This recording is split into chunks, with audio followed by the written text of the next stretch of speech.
Hello ladies and gentlemen, peepers, it's Greendot 319. Hello subscribers and patrons as well. Welcome, welcome. Today we're going to talk about the law of unintended consequences, and part of that is the reason why I have an extra hole on the side of my Jeep just there.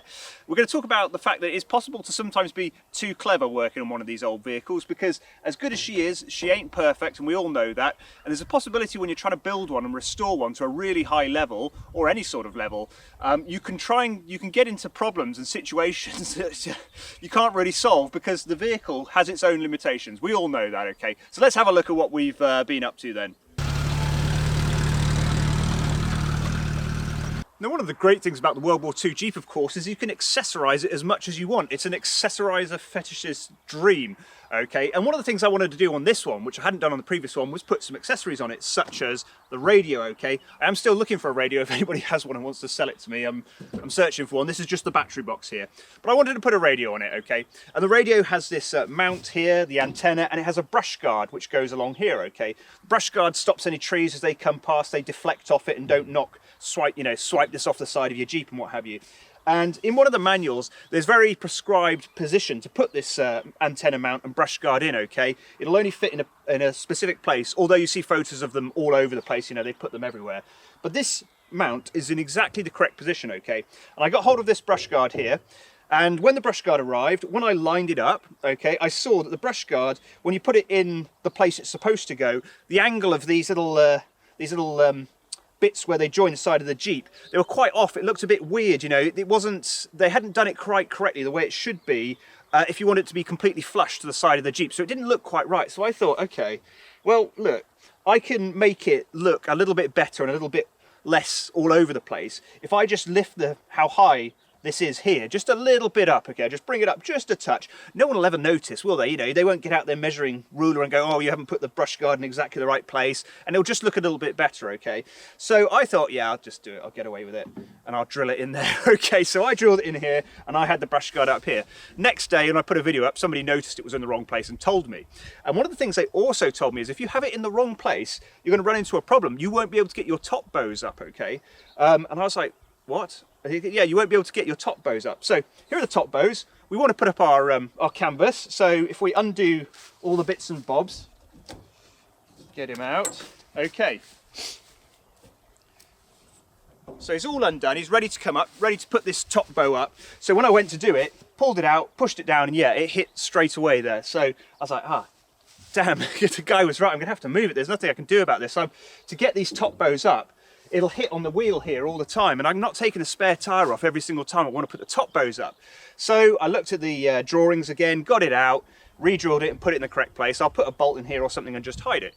Perfect. Now, let's just have a look at this photo here, okay? It's a great photo from World War II. You can see this lady's doing some touch-up work to this Jeep. It's not been built from the factory, it's having work done to it later. You can see all the bits masked off and everything. It's a really fantastic drawing. Now, there's something else to look at on that picture, okay? You can see there's an MP50 radio mount on there, just like my one, with a brush guard. But look at the top bows as well. Look at the lower top bow. Look at how straight it is. It isn't straight, okay? It's not straight. Let's have a look at it. Let's try and get my top bows up with the mount all in the correct place, the way it should be from the factory. Let's see what happens here. So, let's pull him out. Well, already we're in a bit of a bind. Not the easiest things in the world to do these. There we go, right, they're out. So, let's pull up my top bows then. Yeah, coming up, perfect, nice. So it just needs to come up and clear this wheel and we can get the top bows up and we get the hood up. Back a little bit, easy. Well, that's it. There's a spare tyre, that's the angle. There's the contact with the brush guard. Yeah, these top bows are not going up with this spare tyre on here. And this is set up how it was supposed to be in the factory. This is what the factory drawings show. Thinking about it, all the angles are still correct. You know, the relationship of all these things is correct. The spare tyre, this is in just the right position and everything like that.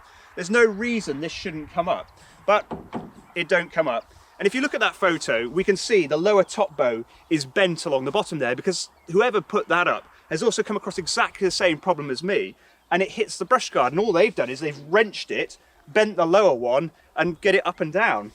So here's the thing, right? Even if you're trying to do things exactly correctly, old Jeeps don't always behave themselves. You know, you can make sure everything's aligned and do it all fine, but at the end of the day, your top bow is probably still going to hit your brush guard, and you're going to have to take your spare tyre off every time you want to put your top bows up.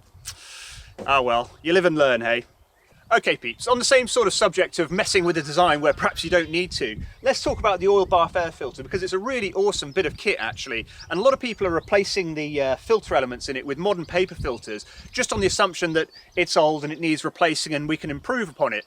Let's have a look at exactly why we've got an oil bath air filter inside the Jeep in the first place. Now the Jeep is an off-road vehicle, it operates off-road in dusty and dirty conditions, and even back in the 1940s, just in say a town or in a village or going between villages, not all roads were paved. You know, a lot of them were just dusty tracks sort of thing. So dust was a real problem back in the 1940s, less so than we have today if you're just operating your Jeep normally and taking it out for Sunday drives.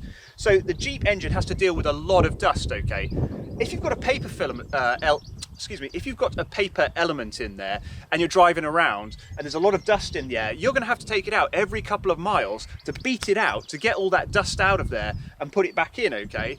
And the part of the problem is that, with that is that after a couple of times, it may become so clogged up with tiny bits of dust that the only option you have is to put a new element in there. If you're out and about in a war zone, you don't have access to a paper element, a new replacement paper element, your vehicle could become unserviceable just because the air filter is now blocked.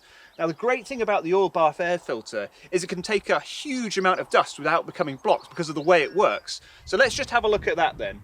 So what happens with an oil bath air filter is the air comes in, it goes to the back where there's some cutouts in this element, it goes round the outside and it goes down to the bottom where there's a load of oil sitting, and then the air will be turned back up, it goes through the centre through a mesh, you know, a filter sort of metal mesh, up through the centre and then out to your carburetor, okay? So what happens is when there's a dust particle in the air, it's heavier than air. It goes in the back, it gets sucked down, it has speed, but it has to suddenly make a 90-degree turn, okay? The air has to suddenly make a 90-degree turn to come back up through the centre of the filter to go out to your carburetor. Now the thing about a dust particle is it's heavier than an air molecule and it has inertia and momentum. So instead of doing that tight 90-degree turn, you know, or 180-degree turn straight away, it continues moving forward, and what it does is it continues moving forward straight down into the oil, where it crashes into the oil, gets stuck in the oil and can't be sucked into your engine, whereas the air just carries on through. Any fine dust particles left over will then get caught in that mesh and fall down into the oil as well. So what we can see then is, unlike in a paper element where the element is sucking up the dirt and holding on to it, the oil is holding on to the dust here, not the element. So you can continue pouring dust into this element with no loss of supply of air for the engine. So even if this thing is completely full of dust, the oil that is, the element would still be operating practically the same as if there was no dust in it at all, whereas a paper element would have clogged up by then. So it's a really, really clever design. So if it's such a clever design then, why are people changing to the paper element? Well, the thing is, we don't really operate the thing in really dusty conditions like they did in World War II. Like I said, the roads are different now. We don't have that amount of dust. A paper element can deal with that, no problem. So there is that. The other thing is servicing it, although simple, effectively simple, there's a bit of a pain as well and a bit dirty. You've got a whole load of oil in the bottom there, and getting that lower dish out is quite difficult actually. Let's try it and see how we get on here. Right, it's been 1,000 miles since we took this out, so let's see what we've got in here. This is effectively simple, but in reality slightly difficult. God, blimey. Okay, oh, there we go. Yeah, so far so good. Now we get into the problems. Yeah. Okay, we've got him out. Now we've got to somehow get him out of there without spilling it everywhere. This is the access issue. So really, I mean, it's out, it's down there, but I can't actually get it out easily. The best way would probably be to go from below, to drop him down. All right, let's do this. Right, I've sat him down on the generator splash shield, and now I'm going to pull him out from underneath. I think that's the way forward. I can't get him out this way. Ugh. Lovely, you see, dirty.